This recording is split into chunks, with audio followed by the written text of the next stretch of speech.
એ સિવાય હિન્દુ કોડ બિલમાં મહિલાઓને હક અને ન્યાય મળ્યા, ઘણા બધા અધિકારો મળ્યા, છતાં પણ જો આ દેશની પરિસ્થિતિ, સ્ત્રીઓની પરિસ્થિતિ આટલી ખરાબ હોય તો ખૂબ જ દયનીય બાબત છે, દુઃખની વાત છે. એટલે સ્ત્રીઓનું સશક્તિકરણ હજુ સમાજમાં થઈ શક્યું નથી, પણ એના માટે મને તો સ્ત્રીઓ જ જવાબદાર લાગે છે.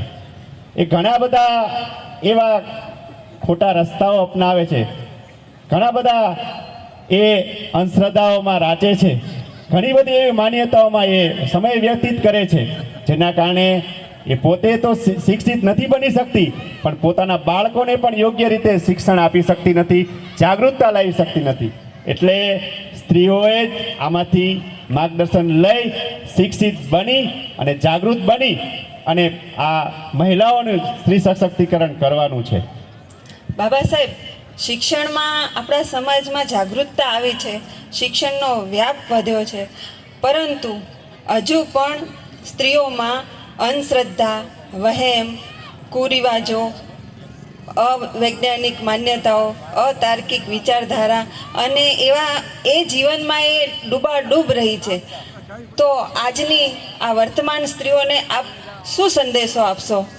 ખાસ તો સ્ત્રીઓને સંદેશો આપવો જ પડે, કારણ કે સ્ત્રી એ બાળકના ભવિષ્ય માટે ઉમદા માધ્યમ છે. પોતાના બાળકનું ભવિષ્ય ઉત્તમ રીતે નિર્માણ કરી શકશે તો અહીંયા બેઠેલી તમામ શિક્ષિત, અશિક્ષિત, નોકરિયાત, ગૃહિણીઓ, તમામ માતાઓ, તમામને હું એક સંદેશો આપવા માગીશ કે તમે અંધશ્રદ્ધામાં, ધાર્મિક માન્યતાઓમાં, વ્રત ઉપવાસોમાં જે તમે સમય વ્યતીત કરો છો, ખોટા ખર્ચાઓ કરો છો, એ સિવાય હાલના સમયમાં સિરિયલોના કારણે આંધળા અનુકરણો કરો છો, તો આ બધું છોડો.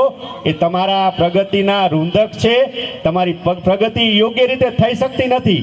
તમે વૈજ્ઞાનિક અભિગમ અપનાવો, તર્ક સાથે જીવન જીવો અને પોતાના બાળકોનું અને પોતાનું ભવિષ્ય ઉજ્જવળ બનાવો. આ બધી ધાર્મિક માન્યતાઓમાં ને છોડો અને પોતે પોતાના ભાગ્ય નિર્માતા બનો, એવી આ સમાજની તમામ સ્ત્રીઓને મારો સંદેશ છે. જય ભીમ.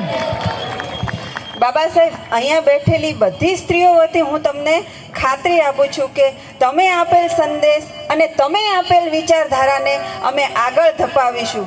કરશો ને બહેનો આપણે? ધન્યવાદ બાબા સાહેબ. ધન્યવાદ બેન. બાબા સાહેબ, તમે સાચું જ કીધું હતું કે to measure the progress of a society just check the condition of a woman of that particular society. સ્ત્રીઓનો કોઈ પણ સમાજનો વિકાસ જોવો હોય ને તો એ સમાજની સ્ત્રીઓની શું કન્ડિશન છે ને એ આપણે જોઈ લેવી જોઈએ. અને આપણા સમાજ પૂરતું તો એટલું કહીશ કે બહુ સારું ચિત્ર નથી, પરંતુ એ ચિત્રને સુધારવા માટે અમે સતત પ્રયત્નશીલ રહીશું એવી આપને હું ખાતરી આપું છું. બાબા સાહેબ, આગળ વધીએ. બાબા સાહેબ, આપના